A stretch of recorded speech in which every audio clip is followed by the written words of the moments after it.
हमारे चैनल को सब्सक्राइब करें और बेल आइकन को दबाना ना भूलें। करीब 30 गांव है। ये सारनाथ का आज से 2600 वर्ष पहले नाम था इसका इसी पतन और मृगदायवन, दो नाम से इसको जानते थे। इसी पतन इसलिए कि शहर में बस्ती में लोग रहते थे, इधर लोग तप करने के लिए आते थे, घर बार छोड़ के तपस्या करने के लिए, ध्यान साधना करने के लिए आते थे, इसलिए इसको इसी पतन कहते थे। दूसरा नाम था इसका मृगदायवन। मृगदायवन इसलिए कि यहाँ मृग मतलब हिरन वन मतलब जंगल, बहुत घना जंगल था और इसमें बहुत सारे हिरन रहते थे। तो इधर जो है ऋषि मुनि तप करते थे, बहुत सारे हिरन रहते थे, घना जंगल था, इसलिए इसका नाम था इसी पतन मृगदायवन। उस समय मूर्ति पूजा नहीं, आज से 2600 वर्ष पहले मूर्ति पूजा नहीं हुआ करते थे। उस समय पेड़ की, अग्नि की, सूरज की, नदी की, जल की, इन्हीं चीज़ों की पूजा हुआ करती थी। जब भगवान बुद्ध इधर आए तो इनका नाम पड़ा सारनाथ। भगवान बुद्ध ने कार्य कारण का सिद्धांत बताया, इसलिए इस स्थान का नाम पड़ा सारनाथ। कार्य कारण के सिद्धांत पे ही विज्ञान काम कर रहा है आज। भगवान बुद्ध का धर्म वैज्ञानिक धर्म है। आज से 26 वर्ष पहले शुद्धोधन शाक्य जो थे, कपिलवस्तु के राजा थे, जो भारत का हिस्सा है, अभी नेपाल का हिस्सा है। तो उस समय जो है देवदह की राजकुमारी महामाया, उनका बचपन का नाम था लुम्बिनी। लुम्बिनी मतलब बहुत खूबसूरत होता है। देवदह की बहुत खूबसूरत राजकुमारी थी और कपिलवस्तु के राजा शुद्धोधन शाक्य से इनकी शादी हुई तो सिद्धार्थ का जन्म हुआ। सिद्धार्थ 29 साल की अवस्था में घर छोड़े। दुख क्यों होता है, दुख समुदय क्या है, इसका कारण क्या है, इसका निवारण क्या है, इसलिए घर छोड़े। और छोड़ के जब गए निरंजना नदी के तट पे पीपल के पेड़ के नीचे उनको ज्ञान हुआ। ज्ञान होने के बाद जब वो सारनाथ आए, जब वो ध्यान कर रहे थे, विपासना कर रहे थे। विपासना मतलब ये पाली शब्द है, पाली लैंग्वेज है। पसना मतलब देखना, विपसना मतलब विशेष रूप से अपने अंदर देखना। जब वो अपने अंदर देखे तो उनका 100% माइंड ओपन हो गया, उनके सारे विकार निकल गए। तो उनको धरती, आकाश, पाताल, अंदर बाहर, रेसा रेसा सर्वत्र दिखता था। तो उस समय उनके साथ 5 मित्र बोध गया में ध्यान कर रहे थे। उस समय बुद्ध बनना उच्च कोटि की अवस्था थी, ध्यान कर रहे थे। जब भगवान बुद्ध को, सिद्धार्थ गौतम को ज्ञान प्राप्त हुआ, बुद्ध हुए, तो वो जो है देखे कि मेरे 5 मित्र कहाँ हैं। वो अपनी इस विद्या को बताना चाहे तो उनके साथ 1-2 लोग थे जो शरीर छोड़ दे चुके थे। फिर उसके बाद ये देखे कि मेरे 5 मित्र बहुत ध्यान साधना अच्छी कर रहे थे, वो कहाँ हैं। तो इन्होंने इनको सब कुछ दिखता था, इन्होंने अपने चक्षु से देखा कि मेरे 5 मित्र इसी पतन वन में जो है ध्यान कर रहे हैं। तो बोध गया से पैदल चलकर आए और अपने 5 मित्रों से मिले। उस स्थान, जिस स्थान पे मिले, उस स्थान का नाम है चौखंडी स्तूप। वहाँ उन्होंने अपने 5 मित्रों से मिले। मिलने के बाद आपके सामने स्तूपा है, जिसे धम्मचक्र प्रतना स्तूप कहते हैं, लेकिन उसको शार्ट में स्तूपा बोलते हैं, सारनाथ का स्तूपा। तो वो स्तूप है। भगवान बुद्ध के महापरिनिर्वाण के लगभग 150 वर्ष बाद जब सम्राट अशोक का शासन हुआ तो वो भगवान बुद्ध के 84,000 स्तूप बनवाए। उसमें से मुख्य स्तूप है ये जो मुख्य स्तूप जो है, जहाँ सिद्धार्थ गौतम का जन्म हुआ था, वहाँ लुम्बिनी नेपाल में वहाँ स्तूप है। बोध गया में जहाँ ज्ञान प्राप्त हुआ था वहाँ स्तूप है। जहाँ अपने 5 मित्रों से मिले वहाँ चौखंडी स्तूप है। सारनाथ में एक स्तूप है, धम्मिक स्तूप कहते हैं। और भगवान बुद्ध की 84,000 गाथाएँ थी, इसलिए 84,000 स्तूप बने। सारनाथ का जो है बोधि वृक्ष है, इसे बोधि ट्री कहते हैं। पीपल के पेड़ को बोधि ट्री कहते हैं, इसलिए कि सिद्धार्थ गौतम को पीपल के पेड़ के नीचे बोध हुआ था। बोध मतलब ज्ञान हुआ था जी, तो उसे ध्यान मुद्रा कहते हैं।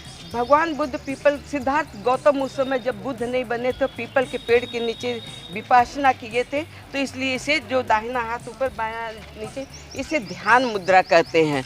ये दोनों मुद्राएं जो हैं, इसे एक ही दोनों मुद्रा इस साइड की, इसे धम्मचक्र प्रतनाय मुद्रा कहते हैं।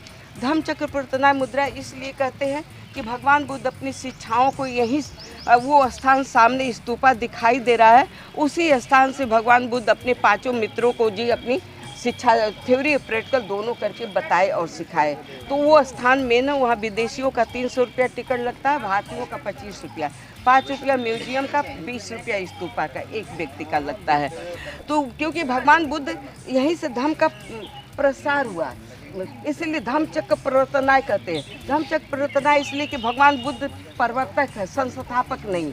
इनके पहले भी अनेकों बुद्ध हुए थे और अनेकों बुद्ध होंगे। भगवान बुद्ध ने कहा कि मेरे पहले अनगिनत बुद्ध हुए, आगे न जाने कितने बुद्ध होंगे, कोई गिनती नहीं। जो इस विद्या को करेगा वही बुद्ध बन जाएगा जी। तो और सम्राट अशोक के शिलालेख में 4 जो बुद्धों का नाम भी मिला है, ककुसंद बुद्ध, कश्यप बुद्ध, विपस्सी बुद्ध, कोड़ागमन बुद्ध का नाम मिला है। तो वो शिलालेख में सम्राट अशोक के हैं। उस स्थान को जड़ सीड़ हो गए थे, वहाँ स्तूप बनवा के उसको सही भी करवाए थे। ये बीच की आप देख रहे हैं मूर्ति, इसे जो है अभय मुद्रा कहते हैं जी। अज्ञानता ही दुख का कारण है, ज्ञान सुख का कारण है। भगवान बुद्ध के पास लोग जाते थे, उनकी अज्ञानता दूर होती है। अज्ञानी आदमी जीवन भर रोता है, ज्ञानी आदमी सुख में जीता है। तो भगवान बुद्ध की शिक्षाओं से लोगों को अज्ञानता दूर होती थी, वो भय होते थे, उनको प्रणाम करते थे, आशीर्वाद लेते थे। उधर नमो तस् भगवतो अरहतो सम्मा संबुद्धस। नमो तस् भगवतो नमन करते हैं, तस् को, उस सत्य को, भगवतो मतलब जो अपने विकारों को निकाल चुका है, अरहंतो मतलब जो अपने विकारों को निकाल के अरहंत हो गया है, जो जन्म मरण से मुक्त होकर स्वेच्छा से इस दुनिया में आ जा सकते हैं, उन्हें अरहंत कहते हैं। सम्मा संबुद्धस जो सर्वत्र सब कुछ जानने वाले, सब कुछ के ज्ञाता हो गए थे। जब भगवान बुद्ध को ज्ञान प्राप्त तो उनको सर्वत्र सब कुछ दिखता था, पूरी धरती आकाश पाताल ब्रह्मांड सब कुछ रेसा रेसा दिखता था जी। तो ऐसे भगवान बुद्ध को हम नमन करते हैं, उसका वो अर्थ है। बुद्धं शरणं गच्छामि, बुद्ध कोई व्यक्ति नहीं है, बुद्ध हम सबके ज्ञान की एक सर्वश्रेष्ठ उच्च अवस्था है सर जी। बुद्ध कोई सिद्धार्थ गौतम थे, उस अवस्था को प्राप्त किए, उस मार्ग पे चलकर प्राप्त किए उस अवस्था को। धम्मम शरणं गच्छामि, ये सब पाली लैंग्वेज है। धम्मम शरणं गच्छामि, धम्म क्या है? भगवान बुद्ध ने कहा एस धम्मो सनातनो, सनातन धम्म को जानो। सनातन किसे कहते हैं? आज से 26 वर्ष भगवान पहले बुद्ध बता के गए कि सनातन धर्म किसे कहते हैं। जो प्रकृति के गुण धर्म स्वभाव है, जैसे सूर्य का काम है गर्मी देना, ये इसका स्वभाव है। अग्नि का काम है जलना और जलाना, वो जलना और जलाना उसका गुण है, उसका स्वभाव है। बर्फ का काम है शीतलता, उसका वो स्वभाव है। 5 महाभूतों की बात है।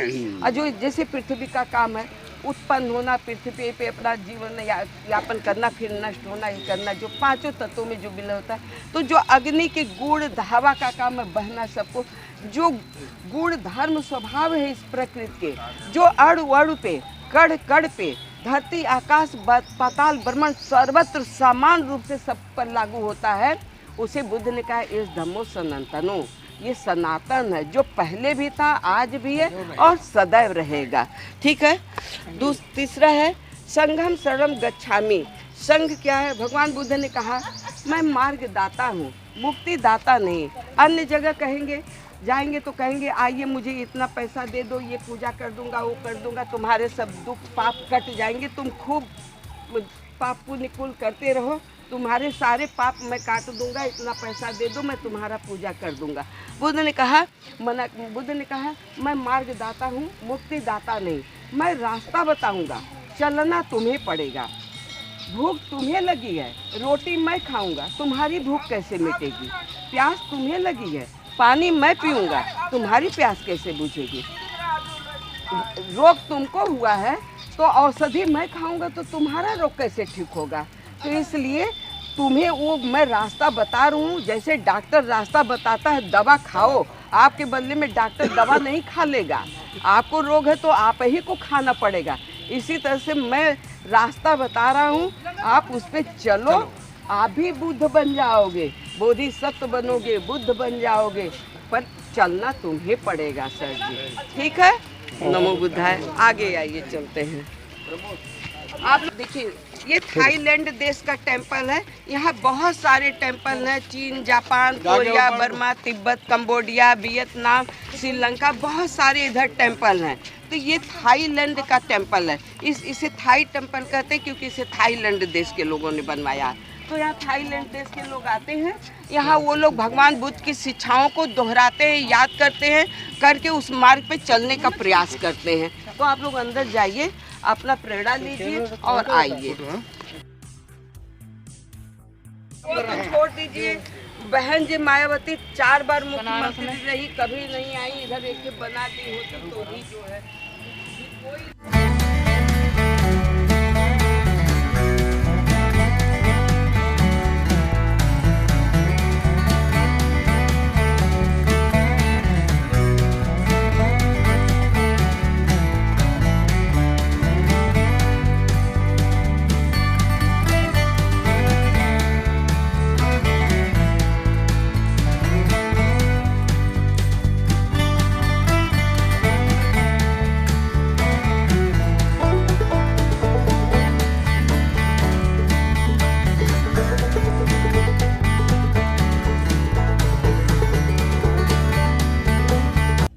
देवदह की राजकुमारी हैं, राजा आंजन की पुत्री हैं, राजा आंजन की बेटी हैं, और जो इनकी माता का नाम था सुलक्षणा देवी जी। ये अभी जो अपने यूपी महाराजगंज में आ रहा है, तो महाराजगंज उन्हीं राजा आंजन के नाम का था, महाराजगंज जी। ये देवदह की राजकुमारी हैं, इनका बचपन का नाम था लुम्बनी। लुम्बनी मतलब होता बहुत खूबसूरत जी। जहाँ जिस वन में जन्म दी है सिद्धार्थ गौतम को, इन्हीं के नाम से लुम्बनी बन पड़ा है। इनका दूसरा नाम है महामाया देवी। अब समझ गए होंगे अब माया देवी कौन थी। ये महामाया देवी हैं, भगवान गौतम की, बुद्ध की, सिद्धार्थ की माता जी हैं। सिद्धार्थ को जन्म देने के 7वें दिन जब ये शरीर छोड़ दी, इस दुनिया में नहीं रही, तो इनकी बहन प्रजापति गौतमी वही सिद्धार्थ का पालन पोषण, शिक्षा, दीक्षा, शादी विवाह सब की। तो प्रजापति गौतमी से भी एक पुत्र हुए जिनका नाम था नंद। वो भी बाद में भगवान बुद्ध के शिष्य बन गए। सिद्धार्थ की शादी हुई थी कच्चाना नाम की लड़की से, जिसका बाद में का नाम है यशोधरा। सिद्धार्थ का बचपन का नाम था सिद्धत सुगति। सुगति मतलब अच्छी गति देने वाला जी। तो सुधोधन सिद्धार्थ की शादी कच्चाना से, मतलब बात का नाम यशोधरा है। यशोधरा से शादी हुई। इनके बेटे का, सिद्धार्थ के बेटे का नाम था राहुल। तो राहुल भी भगवान बुद्ध के बाद में शिष्य हो गए। प्रजापति गौतमी भी बाल मुड़वा के भिखुनी, पहला संघ महिलाओं का जो बना। प्रजापति गौतमी जो है अपनी जो 500 शाक्य महिलाओं को लेके गई, अपनी जो भी उनके संघ में जितनी भी लोग आई सबको लेके गई भगवान बुद्ध के शरण में कि हमको भी अपनी विद्या दीजिए। भगवान बुद्ध महिलाओं के लिए दरवाज़ा खोला कि आप लोग आइए। यशोधरा, प्रजापति गौतमी और भी सारी महिलाएं थी, सारी महिलाएं सब गई। तो भगवान बुद्ध जो है उनके लिए भी संघ में जो है स्थान दिया कि सब बराबर हैं, स्त्री पुरुष नहीं। तो पहले स्त्रियों को, आज भी स्त्रियों को मंदिर में पूजा पाठ नहीं करा सकती, लेकिन भगवान बुद्ध के धम्म में जो है सबको बराबर का स्थान है। कोई भेदभाव नहीं, कोई जाति नहीं, कोई संप्रदाय नहीं, यूनिवर्सल है भगवान बुद्ध, सबके लिए जो है स्थान है। आइए भगवान बुद्ध के देखिए, ये थाई देश का थाई टेम्पल है। इसका उद्घाटन जो है, इस मूर्ति का उद्घाटन 16 मार्च 2011 को हुआ है। ये पूरा कैंपस 1965 का है। 1965 में इधर लोग आके बुद्ध विहार बना के रहते थे, फिर अपनी जो ध्यान साधना करते थे। उसके बाद जो है ये मूर्ति बनकर तैयार हुई, तो इसका उद्घाटन 16 मार्च 2011 को हुआ। कमल के फूल पे चलते हुए आशीर्वाद मुद्रा में भगवान बुद्ध की खड़े हैं। भगवान बुद्ध कमल के मुद्रा, कमल के फूल पे आशीर्वाद मुद्रा में भगवान बुद्ध की मूर्ति है। इसके फाउंडर थे थाईलैंड नाम के फर्रुख, थाईलैंड के एक फर्रुख नाम के व्यक्ति थे, बुद्ध फर्रुख, और इंडिया बॉम्बे के थे शासन रश्मिधर। ये दोनों लोग भगवान बुद्ध की शिक्षाओं पे जब गहराई से अध्ययन किए तो इनको भगवान बुद्ध का धम्म समझ में आया। विपश्यना किए, उनकी शिक्षाओं को अच्छे से जाने तो धम्म समझ में आया। तो इधर जमीन लेके ये लोग बुद्ध विहार बनाए। उनका देखिए जो फाउंडर है उनका नाम लिखा है। इसका उद्घाटन करने के लिए थाईलैंड देश के प्रधानमंत्री जी आए थे, उनका नाम वहाँ लिखा है। और जो इसके जो फाउंडर थे इनका नाम यहाँ लिखा है। आपने कहा ना बोले देवी ना लगाए, महामाया देवी। उस समय जो है बुद्ध को बुद्ध देव कहते थे, महादेव कहते थे। जी, बुद्ध को ही बुद्ध देव महादेव कहते थे। उनका नाम नहीं बदलना चाहिए जी। देवी, ये सब देवी शब्द हमारा उस दूसरे रूप में आ जाता है। उनका जो प्राचीन नाम है, बाद में भी जो नाम पड़ा महामाया। सुनिए, उनका कुछ नहीं था। आज से 26 वर्ष पहले मूर्ति पूजा नहीं थी। पहली मूर्ति भगवान बुद्ध की बनी भारत में। और जो है इसमें 3 भगवान बुद्ध सम्राट अशोक के बाद 3 शाखाएं हो गई, हीनयान, महायान, वज्रयान। तो इसमें जो है हीनयान में विपश्यना, ध्यान साधना, थेर जिसे थेरावाद कहते हैं, और जो है ये आपका है। तो इसमें मूर्ति भगवान जैसे तारा देवी हैं। तो ये लोग जो है देवी, सुनिए, ये उस समय भगवान बुद्ध के ही उसमें था। अभी उसको जो है दूसरे लोग जो उसको जो है एडाप्ट कर लिए हैं। तो ये हम ही लोग का था। उनके में तो नर बलि, पशु बलि, यज्ञ बलि था, ये सब था ही नहीं। देवी देवता उनके थे ही नहीं कोई, वो तो हम ही लोग के थे। हम ही लोगों के थे। उस टाइम की जो भी मानसिकता थी, जो माया के नाम के कुछ कई वर्षों के बाद महामाया देवी बोला गया जी, ठीक है। और वैसे उनका प्राचीन पर नाम जो है महामाया है। अगर हम इस चीज़ को अभी सुधारेंगे, जो आगे आने वाली पीढ़ी है ना, सिद्धार्थ जी की माँ का नाम पूरा लेंगे। इसको कीजिए।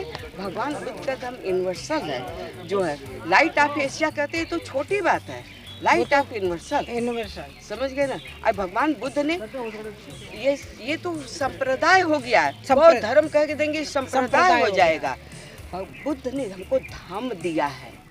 उस धम्म को कैसे धम्मिको कहा है। धम्मिको, हम लोग धम्मिको हैं। हमको लोग, आप जो विपश्यना करेंगे, हम लोग धम्मिको हैं, ठीक है। धम्मिक, आप भी धम्मिक, हम भी धम्मिक। विपश्यना करिए, धम्मिक बनिए। पंचशील, अष्टशील, 10 शील का पालन करिए। भगवान बुद्ध ने कहा कि पंचशील दिया है, अष्टशील दिया, 10 पारमिता दिया है, और कार्य कारण का सिद्धांत बताया है, जो 4 आर्य सत्य बताए हैं। तो कम से कम हम लोग जीवन में पंचशील का पालन तो करें।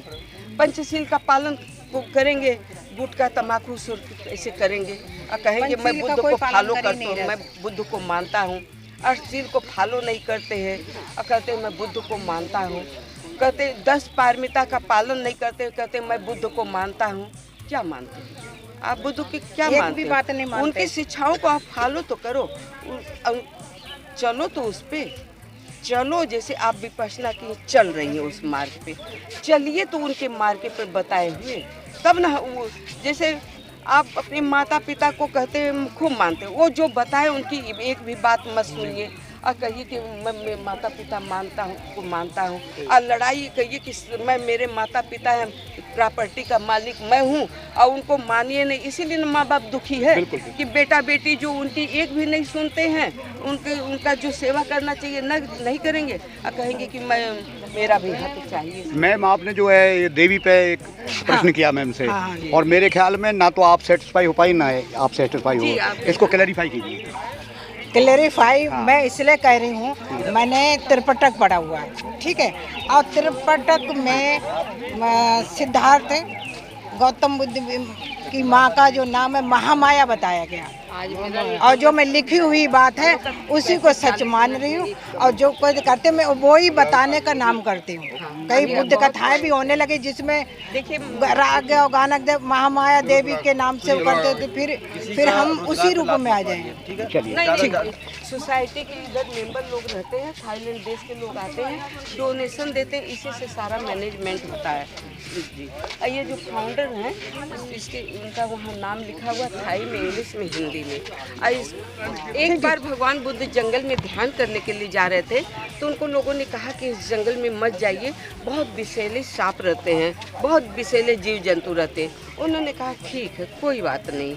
वो उस जंगल में गए, विपश्यना करके जब मंगल मैत्री कर रहे थे जीव जंतु पशु पक्षी के लिए। आप लोग जानते होंगे कि एक बार जीव जंतु पशु पक्षी के लिए भी मैत्री हाँ किए थे इसे।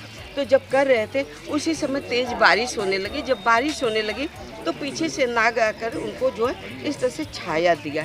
तो ये सीन नाग बोध गया में दिखाया गया, वो सीन यहाँ दिखाया गया है। उसके उनके जो 5 पीढ़ी जो है, तो उन्हीं का ही दिखाया गया। नागवंशी 5 पीढ़ी के राजाओं को जो को था, इसलिए पंचमुखी नाग के रूप में वो दिखाया जाता है।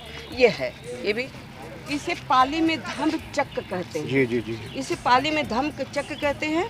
और इसमें जो है 24 तिल्लियाँ हैं। 24 तिल्लियों का अर्थ है 4 आर्य सत्य, 8 अष्टांगिक मार्ग, 10 पारमिता, 2 कार्य कारण का सिद्धांत, जिसमें विज्ञान काम कर रहा है। यही हमारे राष्ट्रीय ध्वज में है, जिसे अशोक चक्र कहते हैं। अभी हमारा जो है राष्ट्रीय ध्वज अशोक चक्र कहाँ पहुँचा? चाँद पे पहुँचा। चाँद पे पहुँचा ना राष्ट्रीय ध्वज हमारा। तो भगवान बुद्ध सम्राट अशोक चाँद पे पहुँच गए हैं। आइए, भगवान बुद्ध के 32 जो गुण थे, उसी को जो 32 तिल्लियों का था। और जो 8 चक्र थे सिंधु घाटी सभ्यता में और 6 पाया गया था। और उसके बाद भगवान बुद्ध ने उसमें और 2 जोड़ा, तो उसको 8 हुआ। अष्टमार्ग। जी। साथियों, ये हमारा रियल इतिहास है जो मैम बता रही हैं। 32 वाला, 24 वाला और 8 वाला बता दिया मैम ने, क्लियरिफाई बिल्कुल कर दिया। ये अशोक स्तंभ है। ओरिजिनल अशोक स्तंभ म्यूजियम में रखा है। वहाँ म्यूजियम का 5 रुपया टिकट लेगा। ओरिजिनल स्तूप जो है अशोक स्तंभ जो है, उसमें बहुत ब्राइटनेस है, बहुत चमक है, जो हमारे संविधान में लिया गया है। बाबा साहब भीमराव संविधान लिखे, तो उसी जो म्यूजियम में ओरिजिनल संविधान रखा हुआ है, वहीं से लिए थे। जो हमारा उस समय ये सब नहीं बने, उसी की ये प्रति कापी बनाई गई है। जब 1965 में ये टेम्पल बना, तो उसकी ये प्रति कापी भी बनाई गई है। तो इसमें 4 शेर हैं। शेर ताकत का प्रतीक होता है। ताकतवर हैं, फिर भी न्याय की बात कर रहे हैं, समानता की बात कर रहे हैं, स्वतंत्रता की बात कर रहे हैं, मैत्री की बात कर रहे हैं। ताकतवर होने के बाद भी ताकत का दुरुपयोग नहीं है। मैत्री मतलब भाईचारे की बात कर रहे हैं हम, ये बात कर रहे हैं। यही हमारे संविधान में पंचशील, अष्टशील, 10 पारमिता जो है, इसी से हमारा भारतीय संविधान बना है, जिसे बाबा साहब भीमराव अम्बेडकर ने लिखा है। और इसको जो है हमारा राष्ट्रीय प्रतीक बनाए हैं। और ये जो है, इसमें 4 पशु हैं। हाथी है, घोड़ा है, बैल है, शेर है। हाथी महामाया को स्वप्न भी आया था कि उनके गर्भ में सफ़ेद हाथी प्रवेश किया है, तो हाथी को अच्छा मानते हैं। और इधर जो है बैल है। उस समय हल बैल से खेत की जुताई बुआई होती थी, तो इसलिए वो बैल है। और उधर घोड़ा है। घोड़ा गति का प्रतीक होता है। सिद्धार्थ गौतम घोड़े की सवारी भी करते थे। इधर शेर है। भगवान बुद्ध को शाक्य सिंह मुनि भी कहते थे। वो ताकतवर है। दुनिया के सबसे बड़े भूभाग पे धरती के राजा, पूरे विश्व के सबसे बड़े धरती के राजा सम्राट अशोक महान थे, जो चंद्रगुप्त मौर्य के पोते बिंदुसार के बेटे थे। जो तलवार से भी और प्यार से दोनों में सक्षम थे। सीमाओं पे सेना उनकी थी और प्रजा के लिए दरवाजे खुले थे कि 24 घंटा ये प्रजा जब चाहे मुझसे मिल सकती है, और मैं उनके सेवा के लिए तत्पर हूँ। और ये उल्टा कमल है। भगवान बुद्ध के महापरिनिर्वाण के बाद उल्टा कमल दिखाया गया है, महापरिनिर्वाण का दिखाया गया।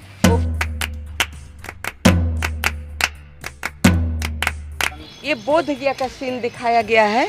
सिद्धार्थ गौतम पीपल के पेड़ के नीचे जब ध्यान करने के लिए बैठे, मन बनाए, तो वहाँ बर्मा देश के 2 व्यापारी तपस्वी और भल्लुक नाम के, वो भी उस पीपल के पेड़ के नीचे आके बैठे। तो उस मई का महीना था, गर्मी का दिन था, वो भी व्यापारी आकर उस छांव में बैठे। कुछ 2-4 मिनट वार्ता हुई होगी इनसे। फिर वो लोग घास की चटाई बना कर ला कर दिए, बोले कि आप इस पे बैठकर ध्यान कीजिए। वो स्वीकार के ठीक है। और वो तपस्वी लोग इनको प्रणाम करके चले गए। बोले कि आपको विद्या जब प्राप्त हो जाएगी तो मुझे भी वो विद्या बताइएगा। तो इन्होंने कहा ठीक है, और वो व्यापारी चले गए। फिर ये जो धरती को, जब आसन पे बैठ के धरती को छूकर संकल्प किए कि मुझे जब तक ज्ञान नहीं प्राप्त हो जाएगा, मैं अपने आसन से नहीं उठूँगा। तो इसे भूमि स्पर्श मुद्रा कहते हैं हम। ये भूमि स्पर्श मुद्रा है। फिर उसके बाद उस समय पासपोर्ट वीज़ा नहीं होता था, लोग व्यापार कोई भी कहीं भी अपना आ जा सकता था, फ्री था।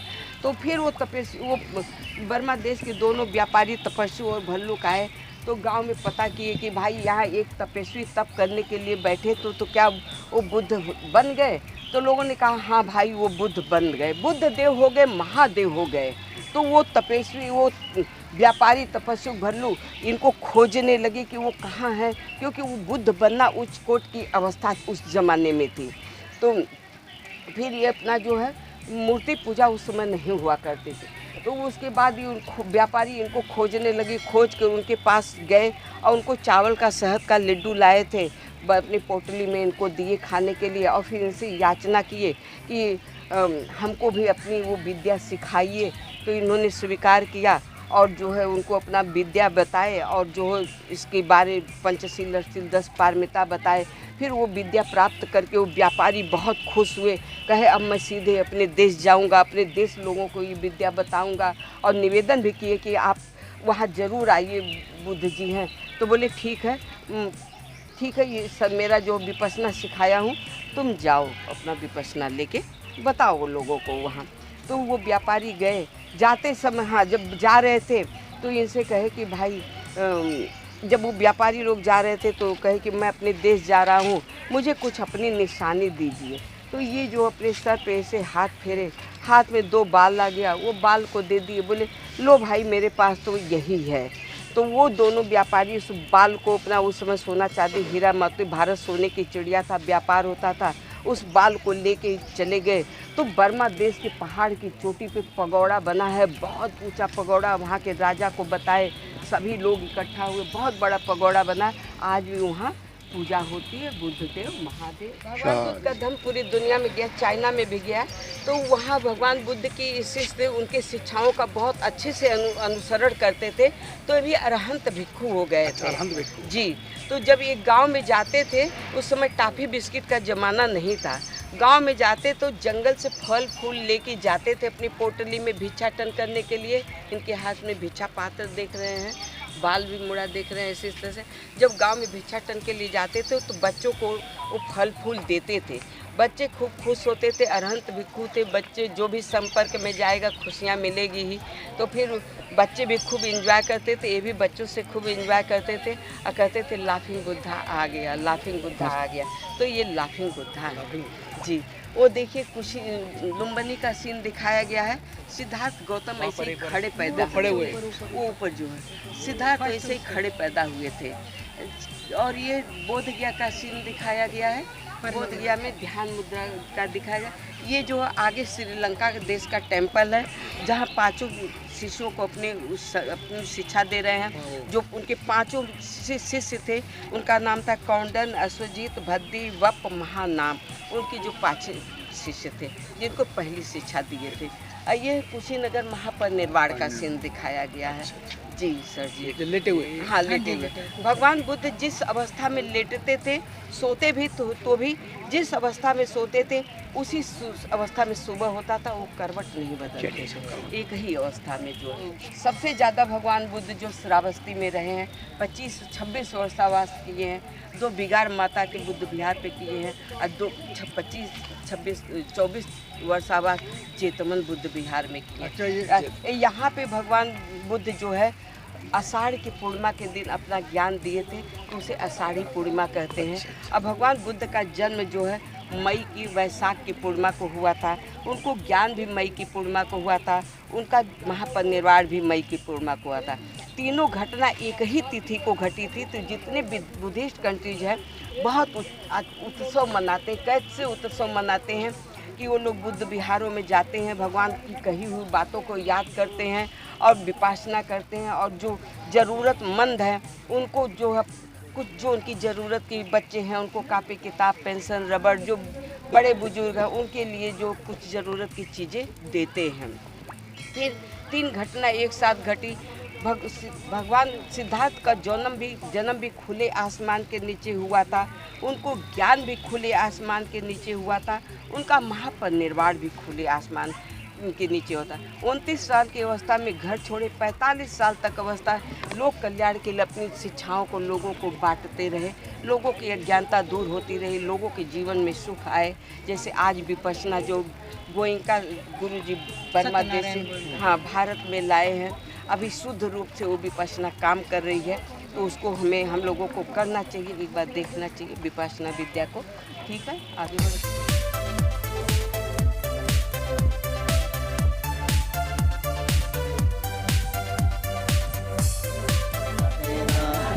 Buddha Jatukanaya Samvatati Ikang Hokana Bhikkhave Dukkang Ariya Satchan Sati Vidukha Sarapi Dukkha Maranam Vidukha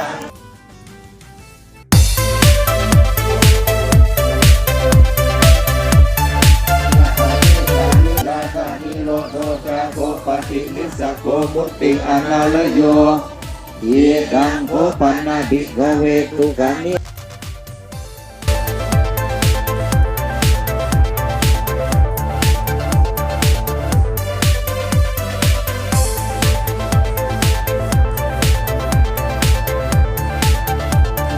से जब आए थे, वैसे ईसाई परिवार में पैदा हुए, डेविड उनका नाम था, तो ईसाई परिवार में पैदा हुए थे, लेकिन एक बुद्धिस्ट परिवार से उनके संबंध थे। तो उन्होंने जब बुद्ध के बारे में जाना तो उनकी जिज्ञासा प्राप्त हुई कि मैं इंडिया में जाऊं और जाके बुद्ध के बारे में जानूं।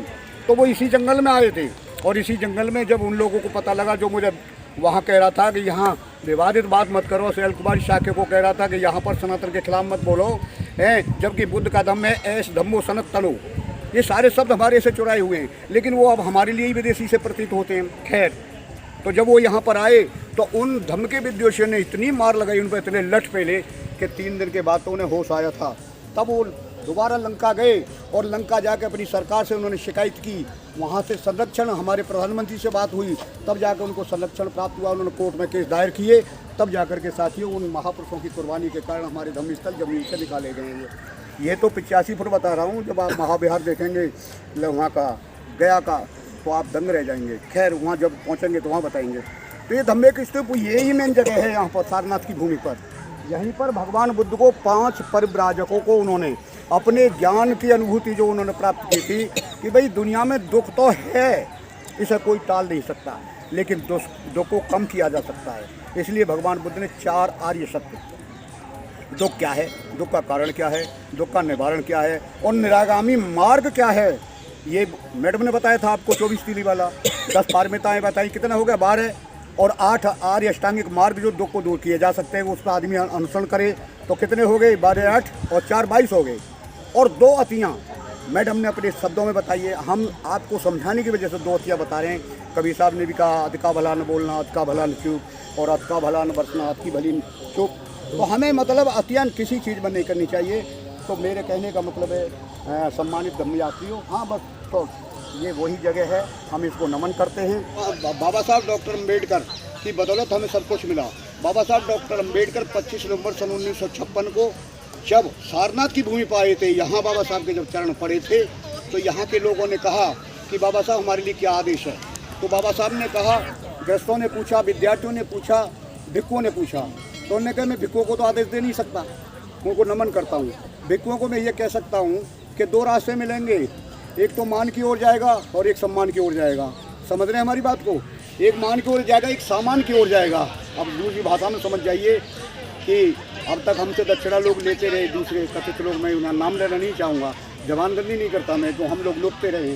आज हमारे कहीं भिक्षु भी ऐसा ही साथ काम करना शुरू कर दें तो धम्म बिल्कुल हानि हो जाएगी धम्म की। इसलिए भिक्षुओं से मैं निवेदन कर रहा हूँ कि तथागत बुद्ध ने कहा था, चरत भिक्खवे चारकम ऐस धम्मा, यानी चरत भिक्खवे चारकम, बहुजन हिताय बहुजन सुखाय, अथाय हिताय लोकान कंपाय।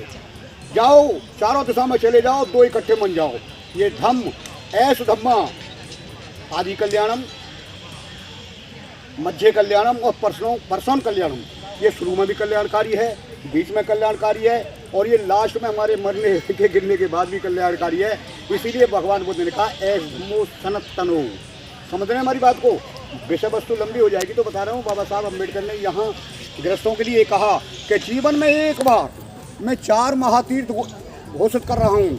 भगवान बुद्ध का जन्म जहाँ हुआ लुम्बिनी वन, वो नेपाल में चला गया, 9 मील हमारे से सीमांकन जब हुआ, वो आज सिद्धार्थनगर कहलाता है, जो उसका बिल्कुल नज़दीक है।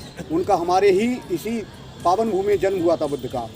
सब बताएंगे बुद्ध का जन्म कैसे हुआ। उसके बाद एक वो हो गया, दूसरा जहाँ ज्ञान प्राप्त किया बोध गया के अंदर, वो ज्ञान स्तरी हो गई उरुवेला, दूसरा महास्थल हो गया, और तीसरा जहाँ धम्मोपदेश यहाँ दिया ये हो गया एक, और चौथा है कुशीनगर, उत्तर प्रदेश में पड़ता है, नेपाल की सीमा से और बिहार की सीमा से सटा हुआ। जब हम वहाँ जाएंगे लास्ट में तो बताएंगे, वहाँ भगवान बुद्ध का वो दिखाएंगे आपको महाशांति स्तूप। तो वहाँ ये 4 महातीर्थ बाबा साहब ने कहा। अगर हम बाबा साहब के बाद सच्चे फॉलोवर हैं तो उन्होंने कहा गृहस्थों को जीवन में एक बार इस धम्म यात्रा में जरूर आना चाहिए।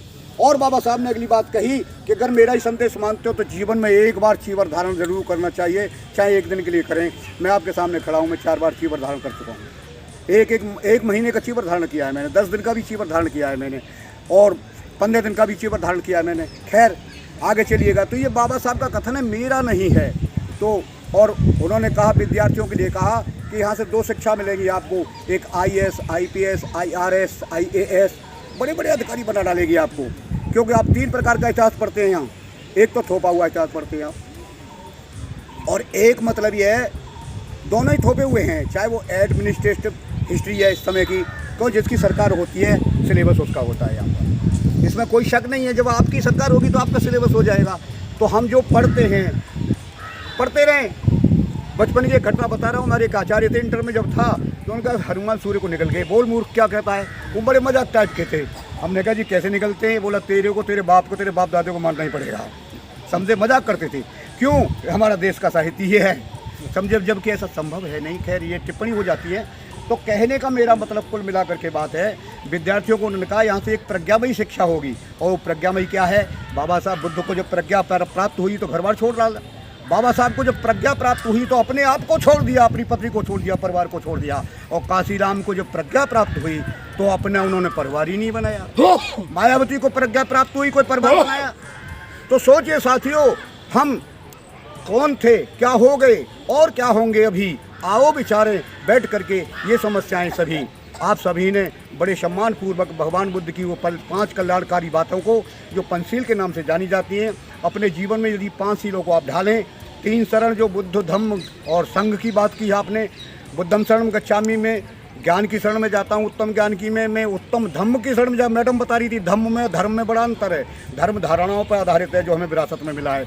धम्म जीवन जीने की कला होती है, हम किस प्रकार से जीना चाहते हैं बताएंगे डिटेल में आपको। और संघ, उत्तम संघ होना चाहिए तो उत्तम संघ होना चाहिए। अभी आप जो देख रहे हैं, बुद्ध के धम्म में मान सम्मान को सबसे पहले प्रायोरिटी दी गई है। बुद्ध उस शीर्ष से लेकर के, यानी अर्श से लेकर के फर्श तक के इंसान से जुड़े बुद्ध, उन्होंने सबको कोई किसी प्रकार का, सबको बराबर का सम्मान दिया।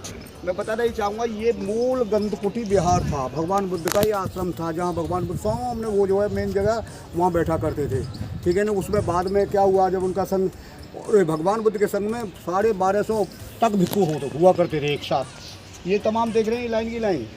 जब कोई भिक्खु परिनिर्वाण को प्राप्त हो जाते थे तो बड़े भिक्खु तो उनके बड़े चैत्य स्तूप होते थे, और ये छोटे देख रहे हैं, छोटे, ये छोटे चैत्य स्तूप हुआ करते थे। मैं बता रहा था, भगवान बुद्ध में सबको सम्मान दिया जाता था, समझे। उनकी सबकी अस्थि धातु हैं इनके अंदर, बस वक्त के थपेड़ों ने वो किया। उस इतिहास में आप जाएंगे तो आपको पता लगेगा कि भाई कितना हम, मतलब अभी आप यहाँ से जाने के बाद में देखो, यहाँ देखेंगे पीछे अशोक स्तंभ देखेंगे, और ये सामने देख रहे हैं ना, यहाँ कोई भी साथी अपने कैंडल लेकर आए तो वहाँ दीप प्रज्वलित कर सकते हैं। उसके बाद हम निकल जाएंगे, फिर हम देखेंगे यहाँ का म्यूजियम यानी संग्रहालय।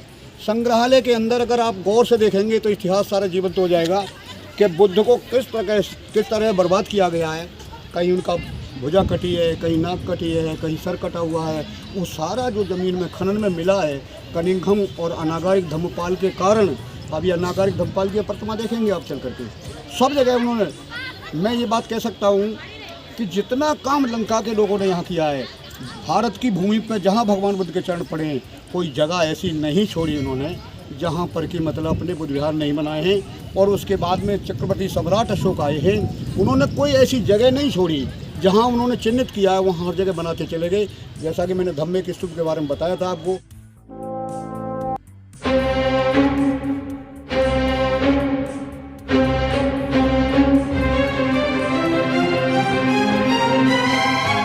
यही पुकारे, आ जाओ बहुजन प्यारे, तुम आओ दर्शकों प्यारे।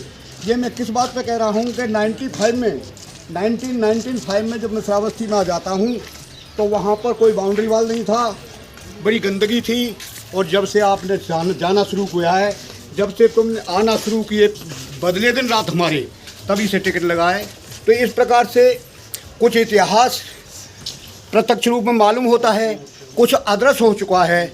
इस प्रकार से देखो, इसमें हिंदी में कुछ लिखा भी होगा, पुरातत्व विभाग को जो मिल गया है उल्टा सीधा वो पता नहीं कीजिए, कहीं सत्य भी हो सकता है, कहीं जो हजारों साल के बाद में बुद्ध, आज की बात है, बुद्ध का जन्म जो ईसा से 563 ईस्वी पूर्व हुआ है। अब लगाइए, जगह है कि भगवान बुद्ध ने यहाँ से लेकर वहाँ तक हजारों की संख्या में उनके शिष्य बैठा करते थे कि इस कभी खंडर बता रहे हैं कि इमारत बुलंद थी, कभी संसार का महान वैज्ञानिक, संसार के प्रथम डॉक्टर, तमाम पीड़ाओं का दुख करने वाले सम्यक संबुद्ध यहाँ विराजमान हुआ करते थे। उनका संग ऐसे वहाँ तक बैठता था, जैसे उनका नाम रखा था उन्होंने मूल गंध। गंध जानते हो क्या होता है? खुशबू। अभी भी बुद्ध के धर्म में आता है गंध, वर्ण गंध गुरोपेतम एतम कुसुम संतति पूजयामि मुनिंदत श्रीपाद सरोरे।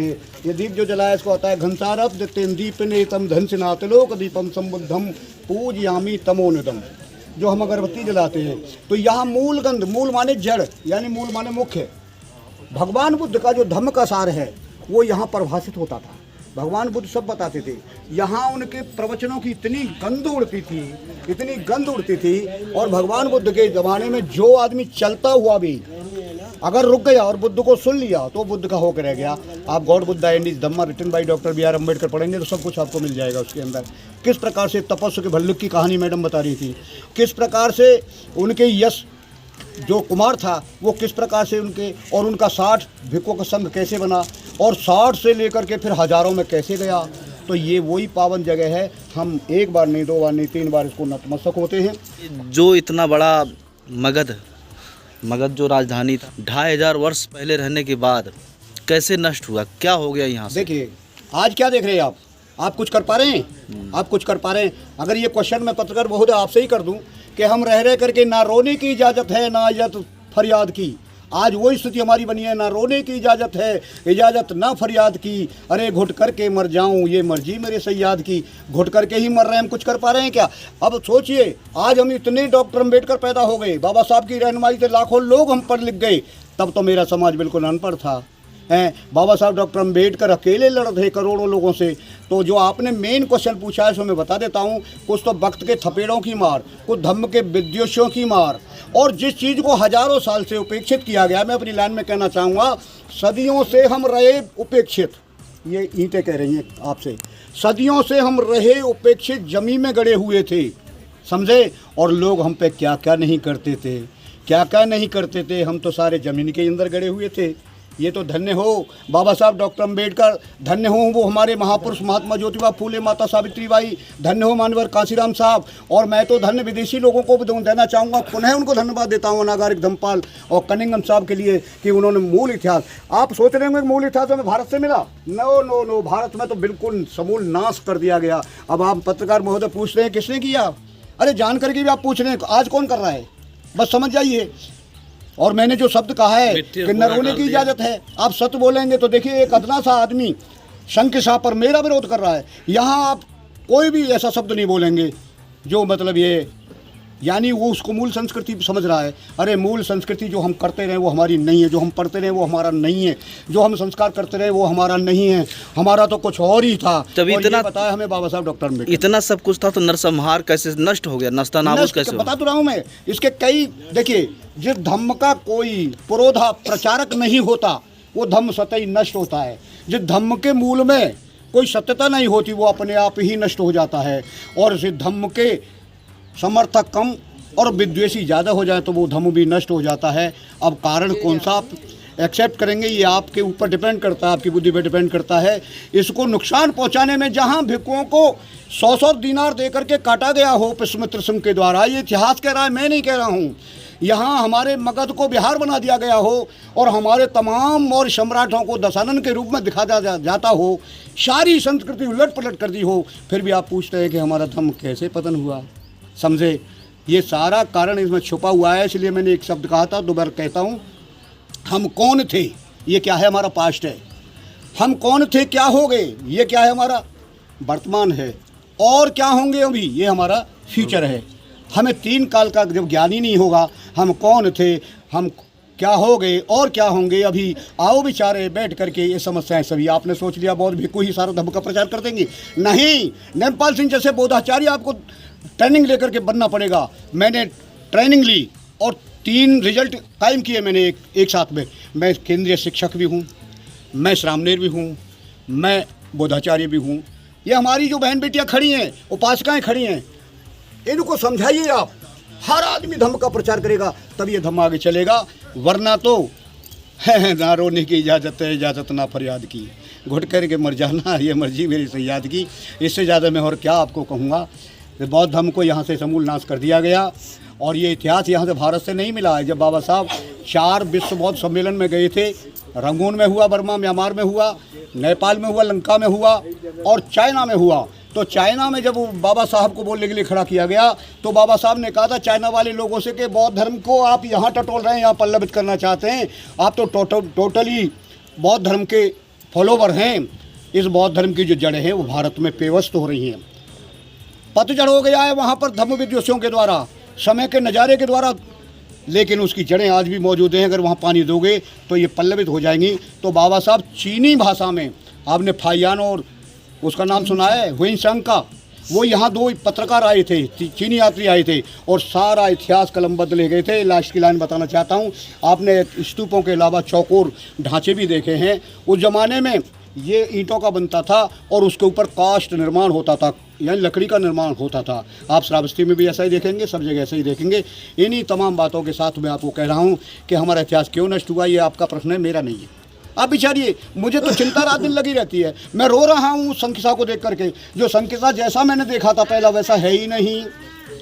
संकिसा वहाँ जय माता दी लगा हुआ है, वहाँ था ही नहीं। प्रश्न बहुत विचारणी है। देखिए ये 3-4 टुकड़े आपको दिखाई दे रहे हैं यहाँ पर, और जो इसका शीर्ष भाग है वो आप संग्रहालय में रखा हुआ देखेंगे, 4 सिंह वाला। और 4 सिंह क्यों बनाए गए, मैडम ने भी बताया। समझे, चारों दिशाओं में जो निर्भीक निडर हुंकार भरता है अपनी, ये हमारा प्रतीक है जो राष्ट्रीय मुद्रा में आज भी देखा जाता है। ठीक है, तो ये अशोक स्तंभ है। इस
हमारे चैनल को सब्सक्राइब करें और बेल आइकन को दबाना ना भूलें।